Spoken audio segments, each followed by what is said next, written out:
Motivation, enthousiasme, intérêt, implication. Voici une liste de termes dont il était très largement question ce 18 mai dans les locaux de la DENJS et pour cause. Le programme Projet Idées Jeunes, initié et organisé par la Direction de l'Éducation nationale, de la jeunesse et des sports, est un joli moyen depuis plusieurs années de permettre la présentation d'initiatives liées à l'engagement citoyen et à l'humanitaire par exemple. Pour cette édition 2017, le projet présenté était d'ailleurs en totale adéquation avec ces thématiques. C'est un projet qui sera basé au Cameroun, d'une école agricole au village de Baré Bakem.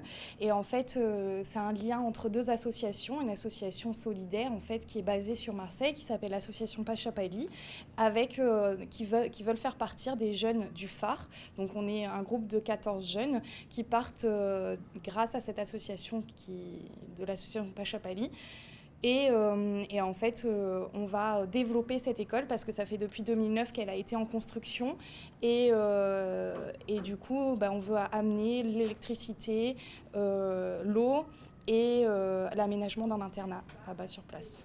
Aider les autres comme cela, ça a toujours, j'allais dire, fait partie de vous? Alors partie de moi sans doute, c'est-à-dire qu'au phare on a un peu une tradition, voilà, à un certain moment les aînés partent en voyage humanitaire et voilà, donc c'est quelque chose qui nous a été transmis, par les colonies. On a été enfant, puis animateur et ensuite on va pouvoir aider de nouvelles personnes une fois qu'on est assez grand, une fois qu'on a plus de 18 ans et voilà, c'est un peu une tradition et c'est bien de pouvoir, continuer ça et c'est quelque chose qu'on fait avec beaucoup de plaisir. Plusieurs étapes ont ponctué cette matinée avant la validation du projet. Après la présentation, place à un échange de questions-réponses avec les membres qui composent le jury autour du directeur de l'Éducation nationale, de la jeunesse et des sports. Issus d'horizons très divers, mairie, conseil national, direction de la communication, conseil économique et social entre autres, à la sortie, les sourires qui s'affichent sur les visages sont plutôt un gage de bonnes nouvelles. Ils ont été très enthousiastes. On est vraiment très heureux parce qu'on ne pensait pas avoir une telle participation et oui, voilà, un tel engouement vers notre projet.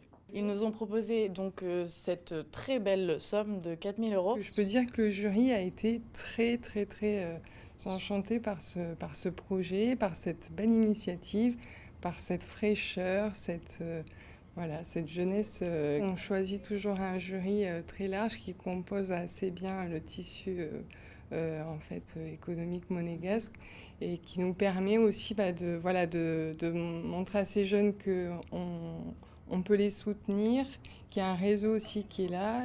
Et en plus de la somme accordée, ces jeunes pourront bénéficier de plusieurs types d'aides dans différents domaines tels que celui de la communication et de conseils.